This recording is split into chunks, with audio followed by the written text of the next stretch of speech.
Good afternoon and welcome to the CPCI 5th edition Design Manual Chapter 7 webinar presentation. My name is Ariane Sabourin. I am the Marketing Manager for CPCI. I would like to thank everyone for joining us for today's webinar session. Our presenter today is Mike Lau, partner at Dillon Consulting Limited and editor for Chapter 7. Today's webinar presentation will focus on the major changes and additions to Chapter 7, product information and capacity. Before we start the presentation, CPCI would like to acknowledge the support of our sponsors of the Design Manual webinar series. Thank you to the following companies: BASF, MCM Industrial Consultants, JVI Inc., and Ultraspan. It is this type of support from our members that assures CPCI can continue to deliver high-quality programs and services such as this, and to build on our body of knowledge for the architecture, engineering, and construction industry. So without further ado, I will now turn it over to Mike Lau for the presentation. Thank you. Thank you, Ariane. Today's presentation is talk about products, precast, prestressed concrete products and their capability. So there are a total of 11 different precast, prestressed concrete products presented in Chapter 7, including double T, single T, hollowcore slabs, solid flat slabs, beams, bridge girders, columns, piles, wall panel, bleachers, and stairs. Now, those items highlighted in yellow, which mean that new product has been introduced, presented in Chapter 7. So that will be the highlight of the webinar today. We will introduce the new load table for the 10-inch or 14-inch hollowcore slab in metric. That will be 254 millimeters and 356 millimeter deep hollowcore slab. New bridge girder products, including NU girders, that's Nebraska University girders, NEBT, that's New England Bobti girders, trapezoidal girders, and single voided box girder. Along with these new girders, there's new presentation of bridge girder preliminary design chart. And the last item is the new span tables for stadiums or arena bleachers and stairs. The cross-sectional properties for the untopped and the topped hollowcore slab for the 10-inch hollowcore slab are shown in figure 7.17 in the 5th edition of the CPCI Design Manual. And the same figure also shows the load table for the 10-inch deep hollowcore slab. Load table is shown on the left. Information provided on the right basically show you how to use the load table. As an example, if you require a 10-inch hollowcore slab span about 10 meters, required to carry a total service load of 5 kilonewton per square millimeters, and you need approximately 6 13-millimeter diameter strand with an estimated initial camber erection of 10 millimeters, and the long time camber also estimated at 10 millimeters. 10-inch hollowcore slab has been used in the past successfully for building construction. These photographs provided by Sonia. She is at Core Slab Structures, Ontario. Figure 7.19 in the 5th edition of the CPCI manual show the load table and sectional properties of 14-inch hollowcore slab. Since it is deeper, we're able to provide 2 rows of strand at the bottom. This slide shows the load table on the left and also information at the right that show you how to read the load table. As an example, let's say we need a 14-inch hollowcore slab span about 15 meters, required to carry 4.2 kilonewton per square meters of service load, and you probably need about 12 13 millimeter diameter strand with an estimated initial camber at erection is about 30 millimeters and long-term camber of about 20 millimeters. So these two new products is incorporated in the 5th edition of the CPCI manual. Again, 14-inch hollowcore has been used in the past for building construction and is continuing to be used nowadays. Again, these photographs are provided by Sonia. She's at the core slab structure in Ontario. Now, previous edition of the design manual have a CPCI girder load table. Now, it has been revised to preliminary design chart as shown here.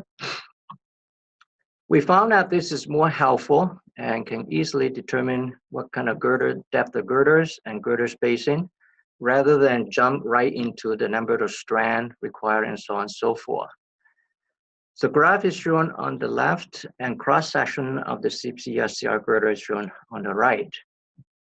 Just as an example, if you have a span, a simple span of 40 meters, you can either use 1900 millimeter deep CPCI girder or 2300 deep CPCI girder. If you're using a 1900 millimeter deep CPCI girder with estimated girder spacing is probably around 2.1 meters. If you use 2300 millimeter deep CPCI girder, the estimated girder spacing is shy of 3 meters on center. Once you figure out the girder spacing, the number of girder, then you can proceed into the detailed design, figure out number of strand, reinforcing steel for shear reinforcement, deflection cambers, and so on and so forth. The chart was developed based on the following design criteria using the Canadian Highway Bridge Design Code, which is X6, with CR625 design truck. We assume simple span for all the chart developed. Their load, including the girder cells weight, 75 millimeter haunch, 225 millimeter deck composite with the girder, and cross bracing about 0.5 kilonewton per meter per girder. Superimposed dead load include 90 millimeter asphalt, curbs, and railing, which contribute about 13 kilonewton per millimeter total load per bridge. Initial prestressed loss assumed to be 8%, and the final loss, the prestressed loss, is about 20%. Concrete strengths released assumed to be 35 MPa. 28-day concrete strength is 45 MPa. And concrete deck minimum 28-day strength was assumed to be 35 MPa. Initial jacking force is 195 kilonewton based on 15 millimeter diameter strand. Now, the other chart, NU girders and NEBT girders, similar design criteria. The only difference is the release strength and the 28-day concrete strength of the girder. This photograph showed that project Highway 407 East and West extension. There's 32 structures. Majority of the structures are using CPCI girder. Those are in the early 2000 or late 1999 in that area. So the new preliminary design chart for the NU girder also presented here, and cross section is shown on the right. NU girder, NU stands for Nebraska University. The top flange and bottom flange cross sections are the same. The only thing changed is the height of the girder. So preliminary chart, again, you plot span length versus girder spacing with different depth of girder. So if you know the span, you can pick the depth of the girder, and then you can determine the girder spacing. Keep in mind that they are NU girder deeper or taller than 2,000 millimeters. You can contact local fabricator to find out the actual height of the girder, other available height of the NU girder. Photograph here show the usage of 2-meter deep NU girder for this significant project in Manitoba here. That is Red River Floodway Expansion Project. 6 highway bridges, some of them are twin. A total of 256 girder were used on this project. Design chart for the NEBT girders also presented here. NE stands for New England Bvd, now we call it Northeast. Again, the chart is plotted the span length versus girder spacing with different depth of the girder. This photograph here shows NEBT girder used in a bridge site. Now you can either place them adjacent to each other, or you can space them adjacent apart, and then you pour the joint later. The trapezoidal girders has been used in certain part in Canada, and the design chart is developed again. You plot span length versus girder spacing with different depth of the girder, and sketches on the right ensure that cross section for different height of the trapezoidal girder. A good example of the usage of this girder is the McLeod Trail Overpass in Calgary. This photograph was provided by Bill LeBlanc at the Amtech in Calgary. Single void box girders commonly used for bridge construction in many parts of Canada. Basically, it's just a single void, some with intermediate diaphragm, some they don't have intermediate diaphragm, because the girder are placed adjacent to each other. So this preliminary design chart was developed based on number of strand versus span length. So obviously you have more strand, then you span longer, and also deeper box girder with more strand can span longer. Now there's another type of single void box girder. Is a special one. The only difference between these two is that the bottom flange of the special single void box girder is thicker, is 165, so that you can place 2 rows of strand rather than a single row in the previous case. So again, the chart was developed using a number of 15 millimeter diameter strand and versus a simple span. This photograph shows the usage of a special single void box girder, which is Roblin Blvd in Manitoba, which is completed about 3 years ago.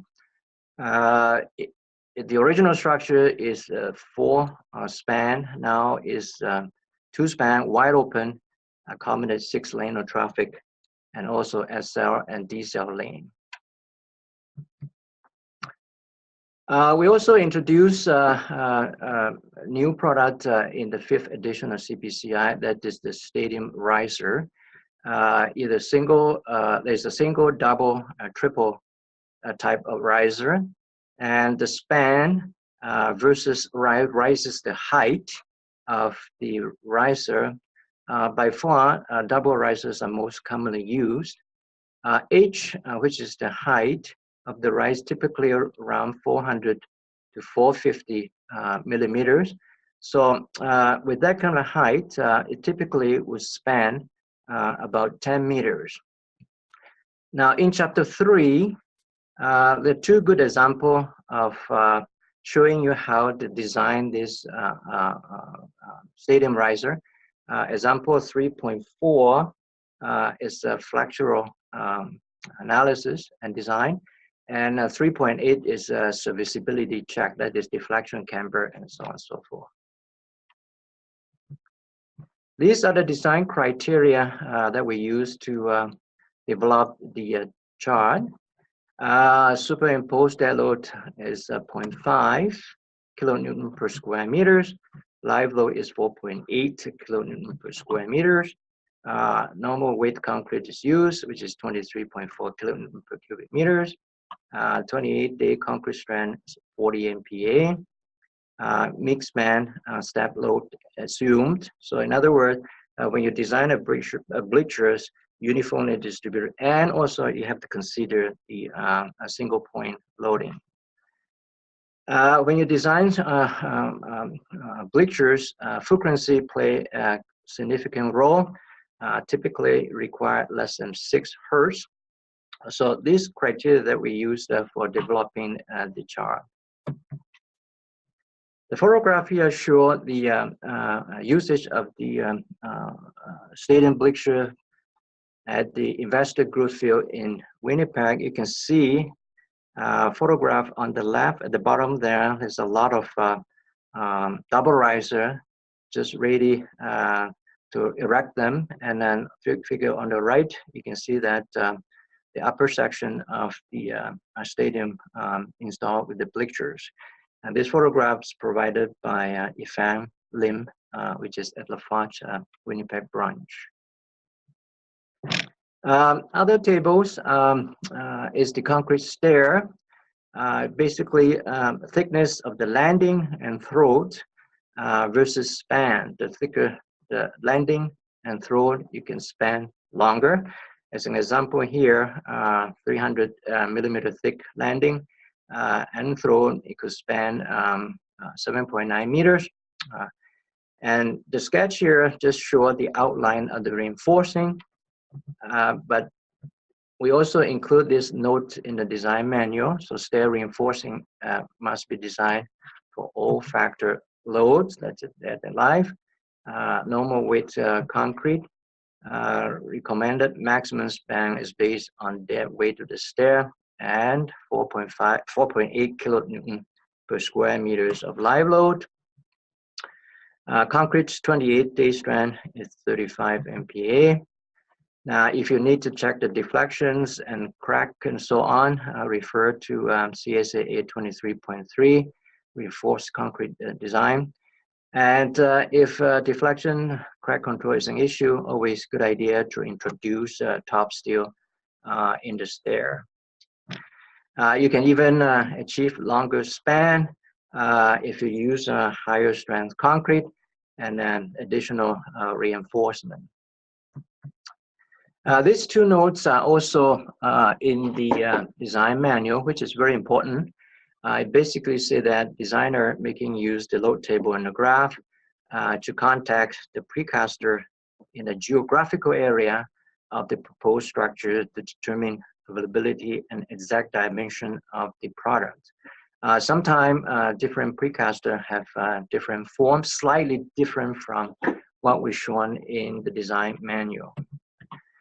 And also precaster, we usually have their own load table and chart, and it's always a good idea to contact them, which could, and this chart could, and design table could be slightly different than what we've shown in the design manual. I think this is the end of the presentation. Okay, great. Thank you for these for the very informative presentation, Mike. Please mark your calendars for the upcoming webinar presentation. So the final presentation for Chapter 8 on General Design Information will be held on Wednesday, October 24th at 1 p.m. Eastern. And you can register online for that webinar at cpci.ca under the resources section, and there is a page under that section called Design Manual. Also, the previous webinars are posted online on that same page, and if you weren't able to attend our past presentations, you can now view them at a time that's convenient for you. I would also like to thank our Design Manual webinar series sponsors once again for their support of the webinar series, BASF, MCM Industrial Consultants, JVI Inc., and Ultraspan. So at this time, I'd like to open it up for questions. If you have any questions for our presenter, please type them in the Q&A section that's on your screen, and I will turn it over to Mike once again. All right, the first question, what is the mixed span step loading for designing stadium bleachers? Now, if you refer to National Building Code of Canada, there's a requirement there, I believe is 2.4 kilonewton over a spacing of 0.75 meters. You have to check this loading with the uniformly distributed loading. The next question is, can I use the bridge girder preliminary design chart to design continual bridge? Yes. Now, for continual bridges, the positive moment will be less than a simple span one. So in reality, the chart presented is more conservative. However, the girder has to design to take care of the positive moment. So in other words, you have to introduce reinforcing steel at the end of the girder, and that casts into the diaphragm. Now, the third question is, in Manitoba, we're using AASHTO RFD bridge design specification and HSS25 design truck. For design bridges, can we use the bridge girder preliminary design chart for the preliminary design of bridges in Manitoba? The answer is yes. If you look at the two different code, AASHTO code versus the Canadian Highways Bridge Design Code, the requirement is slightly different, but in the end, there's still not much of a difference. I would suggest that they can be used for preliminary design. Okay, I don't see any other questions at this time, so that concludes the Q&A session and the presentation for today. Thank you again for joining us, and thank you to our presenter, Mike Lau. We hope that you enjoyed the webinar presentation today. You can contact us at any time at info@cpci.ca. So thank you for attending, and have a great afternoon, everyone.